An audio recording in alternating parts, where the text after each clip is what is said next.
Welcome to Scramble Bedtime Stories. Tonight we're reading The Elephant's Nose from Animal Stories for Bedtime. Long, long ago, the elephant had no trunk, just a little nose no bigger than a sausage. She could jiggle it and wiggle it and waggle it about, but that was all. And then along came the elephant's child.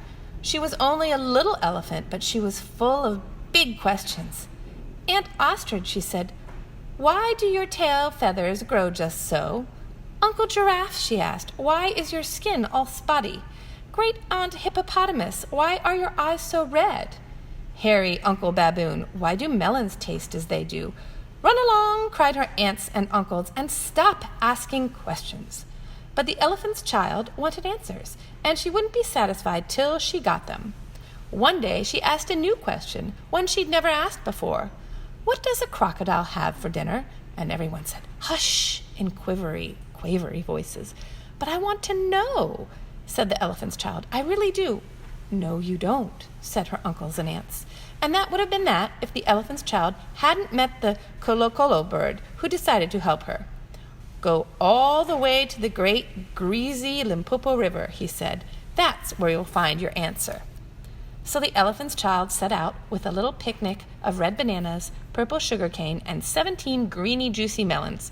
She trudged all the way to the Limpopo River, then looked around for a crocodile, except she realized she had no idea what a crocodile looked like. She had never seen one before. All she could see was a log. The log opened one eye and winked at her. The log, you see, was actually a crocodile. "Excuse me," said the elephant's child very politely, "have you seen a crocodile in these parts?" The crocodile winked the other eye and lifted its tail out of the mud. "Come closer, little one. I am the crocodile." "Oh," said the elephant's child, coming closer, very breathless and excited. "Will you please tell me what you have for dinner?" "Come closer, little one," said the crocodile, "and I will whisper." The elephant's child put her head close to the crocodile's toothsome mouth, and snap! The crocodile caught her by her little nose. "I think," said the crocodile between his teeth, "that today you will be my dinner." "Let go!" cried the elephant's child. "You are hurting me!" And she sat back and pulled as hard as she could, and as she did, her nose began to stretch. The crocodile floundered in the water, flailing around with his great tail, and he pulled as hard as he could. The elephant child's nose kept on stretching until it was so long. She felt her feet slipping in the mud. "This is too much for me," she said. But at last the crocodile let go, landing back in the river with a plop that could be heard all the way along the Limpopo, and splat! The elephant's child fell back in the mud, her poor long nose dangling in front of her. "Ow," said the elephant's child. "It hurts." So she wrapped her nose up in cool banana leaves and waited for it to shrink.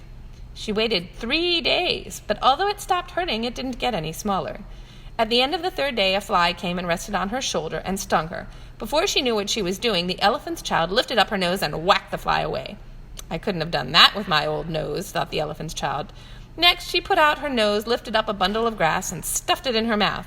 And when she felt hot, she scooped up a sloop of mud from the banks of the Limpopo and slapped it on her head, where it made a cool, slushy mud cap, all trickly behind her ears. The elephant's child loved her new nose, so she went home to show it off. "What have you done?" cried her family. "I got a new nose from the crocodile on the banks of the great, green, greasy Limpopo River," said the elephant's child. "I asked him what he had for dinner, and he gave me this to keep." Then all the other elephants set off one by one to get new noses from the crocodile. And that is why all the elephants you will ever see, and all the ones you won't, will have noses exactly like the elephant's child. Sleep well, Scramble friends.